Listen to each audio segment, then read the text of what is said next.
കൊട്ടിക്കലാശം ആഘോഷമാക്കാൻ മുന്നണികൾ ഒരുങ്ങുകയാണ്. കൊട്ടിക്കലാശത്തിന് മുൻപ് പൂഴിക്കടകൻ പ്രയോഗിച്ച് മുന്നണികൾ രംഗത്ത് വന്നു. കെ സുധാകരനെതിരെയുള്ള കത്താണ് കോൺഗ്രസിൽ കലാപത്തിന് വഴിവെച്ചിരിക്കുന്നത്. സ്ഥാനാർത്ഥിയാക്കരുതെന്ന കത്തിന് പിന്നിൽ വി.ഡി. സതീശനും സണ്ണി ജോസഫുമാണെന്ന ആരോപണമാണ് ബലപ്പെടുന്നത്. കത്ത് വ്യാജമെന്ന് കാട്ടി സതീശൻ DGPക്ക് ഉൾപ്പെടെ പരാതി നൽകി. കത്ത് CPM നിർമ്മിച്ചതാണെന്നാണ് കോൺഗ്രസിന്റെ വാദം. മന്ത്രി കൃഷ്ണൻകുട്ടിയുടെ ഓഡിയോ സംഭാഷണമാണ് ഇടതുപക്ഷത്തെ വെട്ടിലാക്കിയിരിക്കുന്നത്. തോട്ടപ്പള്ളി സ്പിൽവേ തുറക്കാതിരിക്കാൻ മാത്യു ടി തോമസ് ഇടപെട്ടത് മണലെടുക്കാൻ വേണ്ടിയെന്നാണ് ഓഡിയോയിൽ പറയുന്നത്. കേരളത്തെ പ്രളയത്തിൽ മുക്കിക്കൊന്നത് പണത്തോടുള്ള ആർത്തി കാരണമെന്നാണ് ഓഡിയോ പുറത്തുവിട്ട മാത്യു കൊൾനാടൻ പറയുന്നത്. കർഷകൻ തെരഞ്ഞെടുപ്പ് കമ്മിറ്റി ഓഫീസിൽ തൂങ്ങി മരിച്ചത് CPIയെയും പ്രതിസന്ധിയിലാക്കിയിട്ടുണ്ട്. കിരൺ ബാബുവും ഡാൻ കുര്യനും ഡാനി പോളും ഏറ്റവും പുതിയ വിവരങ്ങളുമായി ചേരുകയാണ്. ഇന്നിപ്പോൾ ഏറ്റവും വളരെ പ്രധാനപ്പെട്ട വിവരമായി പുറത്തു വരുന്നത് കിരൺ, നമുക്കറിയാം തുടക്കം മുതൽ തന്നെ കുറച്ച് ദിവസങ്ങൾ തന്നെ ഉണ്ടെങ്കിൽ പോലും ഒരുപാട് ആരോപണങ്ങൾ, ആയിരക്കണക്കിന് ആരോപണങ്ങൾ അങ്ങോട്ടും ഇങ്ങോട്ടും പരസ്പരം ഉന്നയിക്കാൻ മുന്നണികൾ കാട്ടിയ ഒരു തെരഞ്ഞെടുപ്പ് കൂടിയാണ് ഇത്. ഏറ്റവും ഒടുവിൽ മുഖ്യമന്ത്രിയുടെ രേവന്ത് റെഡ്ഡിക്കെതിരെയുള്ള വളരെ പ്രധാനപ്പെട്ട ഡാഷ് മോനെ പരാമർശമടക്കം വരുന്നു. അതിപ്പോൾ ഏറ്റവും അവസാന മണിക്കൂറിൽ കേരളം ചർച്ച ചെയ്യുകയാണ്. അതിൻ്റെ പ്രധാനമെന്ന് പറയുന്നത്, ആദ്യം പറയുന്ന മുഖ്യമന്ത്രിമാർ മര്യാദ കാട്ടണമെന്ന്, തൊട്ടു പിന്നാലെ ഡാഷ് മോനെ എന്ന് വിളിക്കുകയാണ്.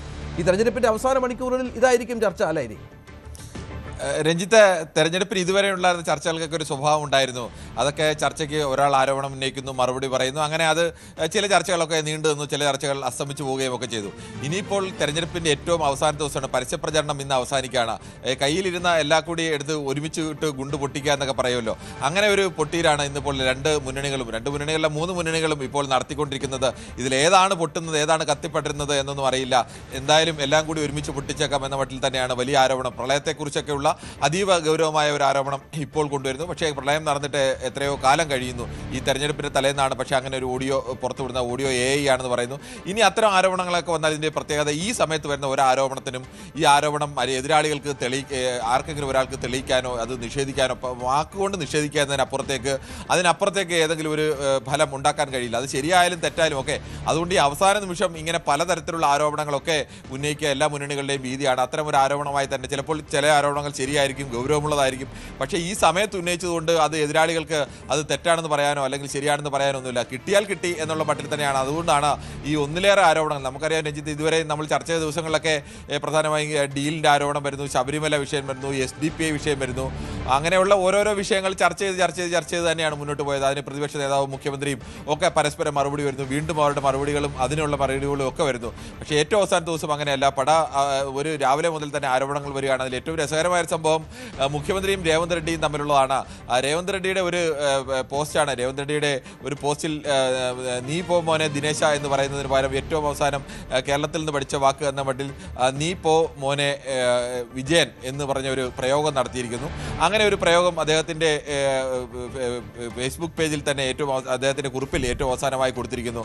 സ്വാഭാവികമായും ഈ രണ്ടുപേരും തമ്മിൽ ഇതുവരെ നടന്ന ചർച്ചകൾക്ക് അതിനു മുമ്പ് രേവന്ത് റെഡ്ഡി നൽകിയ മറുപടിയായാലും മുഖ്യമന്ത്രി നൽകിയ മറുപടിയായാലും ഏതെങ്കിലും തരത്തിൽ ഒരു മുഖ്യമന്ത്രി എന്ന നിലയ്ക്ക് ഏതെങ്കിലും തരത്തിൽ അവരുടെ ഒരു ഡിഗ്നിറ്റി അല്ലെങ്കിൽ അവരുടെ ഒരു അന്തസ്സിനെയും ഒക്കെ പാലിച്ചുകൊണ്ടുള്ള മറുപടികൾ തന്നെയാണ്. പരസ്പര ബഹുമാനത്തോടു കൂടി തന്നെയാണ് വിഷയങ്ങൾ ഉന്നയിച്ചത്. രാഷ്ട്രീയമാണ് ഉന്നയിച്ചത്, ശക്തമായി തന്നെയാണ് ഉന്നയിച്ചത്. പക്ഷേ അവിടെ അപ്പോഴും ആ ഒരു പരസ്പര ബഹുമാനത്തിൻ്റെ സ്വഭാവം ഉണ്ടായിരുന്നു. ഇതിന് മറുപടിയായി ഇന്നിപ്പോൾ മുഖ്യമന്ത്രി വരുമ്പോൾ മുഖ്യമന്ത്രിയും ആദ്യം അദ്ദേഹം ഉപദേശിക്കുകയാണ്, ഒരു മുഖ്യമന്ത്രിമാർ ഇങ്ങനെയൊക്കെ പറയാൻ കൊള്ളാമോ, അത് ശരിയല്ല എന്നൊക്കെ പറഞ്ഞ് അവിടെ കൊണ്ട് നിർത്തിയിരുന്നെങ്കിൽ അത് ശരിയായിരുന്നു. ഒരു മുഖ്യമന്ത്രി എന്ന നിലയ്ക്ക് കേരളത്തിൽ ആരെങ്കിലും എഴുതി കൊടുത്തായിരിക്കും. അല്ലാതെ രേവന്ത് റെഡ്ഡിയെ സംബന്ധിച്ചിടത്തോളം കേരളത്തിലെ ഒരു പോപ്പുലർ മലയാളം ഡയലോഗ് അതിൻ്റെ അർത്ഥം എന്താണ് എന്നത് അറിഞ്ഞുകൊണ്ടായിരിക്കില്ല. പക്ഷേ കേരളത്തിൽ ഉത്തരവാദിത്തപ്പെട്ട ഏതെങ്കിലും കോൺഗ്രസ് നേതാക്കൾ തന്നെയായിരിക്കും ഇത് എഴുതി നൽകിയത്. അതാണ് അദ്ദേഹം ഉപയോഗിച്ചിരിക്കുന്നത്. അതിന് അവിടെ കൊണ്ട് മറുപടി നിർത്തുന്നതിന് പകരം ഡാഷ് മോനെ രേവന്ത് നിനക്കുള്ള മറുപടി വരുന്നുണ്ട് എന്ന് പറയുമ്പോൾ അത് അതേ നിലവാരത്തിലേക്ക് തന്നെ എങ്ങനെയാണോ അദ്ദേഹത്തിൻ്റെ ഒരു സിനിമാ ഡയലോഗിനെ ഉപയോഗിച്ചുകൊണ്ട് അത്തരമൊരു നിലവാരത്തിലേക്ക് മാറിയത്, അതിനേക്കാൾ മോശപ്പെട്ട ഒരു നിലവാരത്തിലേക്ക് കേരള മുഖ്യമന്ത്രിയുടെ പ്രയോഗം കൂടി മാറി എന്ന് പറയേണ്ടി വരും. അത് അത്തരത്തിലേക്ക് പോകുമ്പോൾ തെലങ്കാനയിലടക്കം ചർച്ചയാവാൻ സാധ്യതയുള്ളതാണ്. രണ്ട് തരത്തിൽ വി.ഡി. സതീശൻ അക്കാര്യത്തിൽ നടത്തിയ പ്രതികരണം മറ്റൊരു തരത്തിലായിരുന്നു. ഈ തമാശ പറയരുത് എന്നുള്ള അദ്ദേഹം ഈ രേവന്ത് റെഡ്ഡിയുടെ പരാമർശത്തെ ഒരു തമാശയായി ലഘൂകരിക്കാനും ഒപ്പം തന്നെ പിണറായി വിജയൻ ഈ തമാശ ഇഷ്ടപ്പെടാത്ത ഒരാളാണെന്ന് വ്യാഖ്യാനിച്ച് ആ തരത്തിലേക്ക് രീതിയിലേക്ക് അതിനെ മറ്റു തരത്തിൽ വഴിതിരിച്ചുവിടാനുള്ള ശ്രമമാണ് പ്രതിപക്ഷ നേതാവിൻ്റെ ഭാഗത്തു നിന്നുണ്ടാകുന്നത്. എന്തായാലും ഈ അവസാന നിമിഷം ഇന്നിനി വൈകുന്നേരം വരെയുള്ള സമയത്ത് ഇതല്ല, ഇനി മറ്റു പല ആരോപണങ്ങളും അത്തരം അധിക്ഷേപങ്ങളും ഒക്കെ പലതരത്തിലുള്ള കാര്യങ്ങളും ഒക്കെ വരാൻ സാധ്യതയുണ്ട്. അവിടെ ആരാണ് ഏറ്റവും തന്ത്രപൂർവ്വം നിലപാട് സമയത്തോടുകൂടി സ്വീകരിക്കുന്നത് എന്നതിനെ കൂടി ആശ്രയിച്ചായിരിക്കും ഒരു വളരെ ചെറിയ വിഭാഗത്തെയെങ്കിലും ഇതൊക്കെ സ്വാധീനിക്കുന്നുണ്ടെങ്കിൽ ആ വോട്ടിനെയൊക്കെ സ്വാധീനിക്കാൻ സാധ്യതയുണ്ട്. ഏറ്റവും ഒടുവിൽ കൂടുതൽ വാർത്തകൾക്ക് news 18 Keralam YouTube channel subscribe ചെയ്യുക.